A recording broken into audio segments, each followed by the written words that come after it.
திருக்கோயிலுக்கு மட்கலயம் செய்தவர்கள் தமிழர்கள், அதன் மேல் நீரை ஊற்றியவர்கள் தமிழர்கள், அதற்குரிய கிணறை வெட்டியவர்கள் தமிழர்கள், நீரை இறைத்தவன் தமிழன், மாமரம் வைத்தவன் தமிழன், மாவிலையை மங்கள பொருளாக அந்த கலயத்தில் வைத்து தேங்காயை வைத்து தூக்கி சென்றவன் தமிழன், அதை கொண்டு போய் கலசத்தில் ஊற்றியவனும் தமிழன்.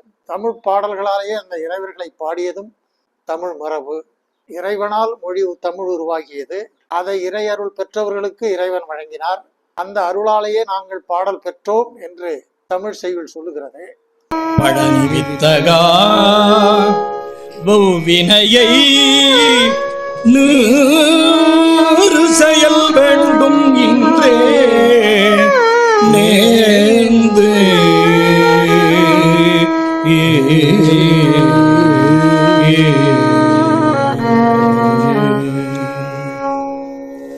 வேலுண்டு வினையில்லை, மயிலுண்டு பயமில்லை, புகழுண்டு குறைவில்லை மனமே.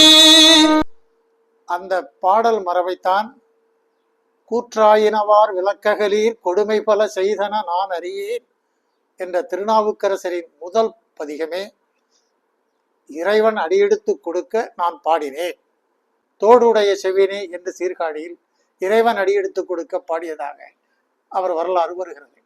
அதேபோல் சுந்தரருக்கு பித்தா பிறை சூடி என அடியெடுத்து கொடுக்க அவர் தேவாரம் பாடியதாக வரலாறு வருகிறது. இப்படி தமிழ் தொடர்பான அனைத்து இலக்கிய படைப்பும் இறைவன் எடுத்து கொடுக்க இவர்கள் பாடியதாகத்தான் பதிவாகியிருக்கிறது. இந்த பதிவுகளை மன்னர்களும் ஏற்று போற்றி அவர்கள் கட்டிய திருக்கோயில்களில் திருக்குட நன்னீராட்டை இந்த நாட்டு நன்னீரை எடுத்து இந்த நாட்டு தமிழர்கள் செய்த குடத்தில் வைத்து மேலே ஏறி கலசத்தில் ஊற்றினார்கள்.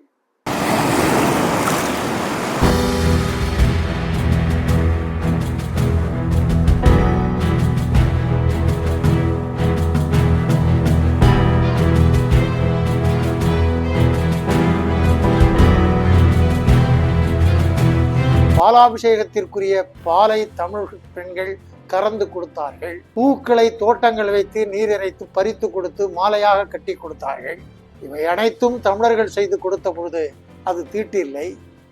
ஆனால் திருக்கோயிலுக்குள் கருவறைக்குள் செல்வதும் அங்கு வழிபாடு ஏற்றுவதும் கும்பாபிஷேகம் செய்வதுமாக வடமொழிதான் வேண்டும் என்று சொல்வதே ஒரு தேசிய இனத்தின் இறை வழிபாட்டு தாய் வழி தமிழ் வழிபாட்டு முறையை முற்றாக அவமதிக்கதாக தான் இந்த இயக்கங்கள் போராடுகின்றன.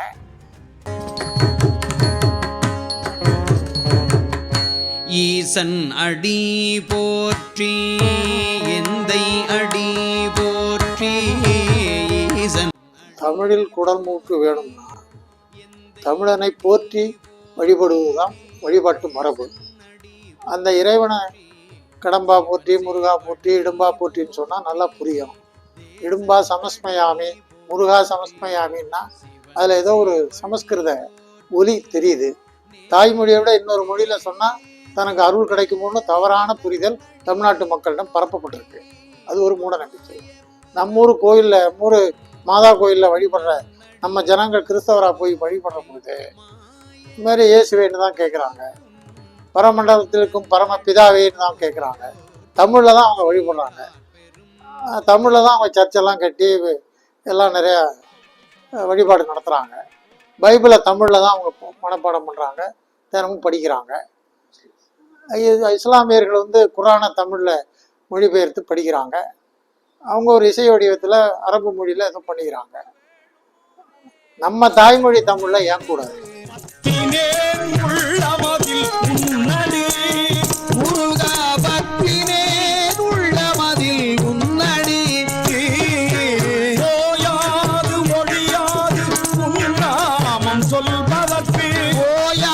இதெல்லாம் ஒரு இன்னொரு மொழியில சொன்னா அது ஏதோ புதிய ஓசை கேட்கறதுங்கிற ஒரு மந்திரம்னு தவறான புரிதல்னால வர்ற ஒரு பழக்கம் தொடர்ந்து போச்சு.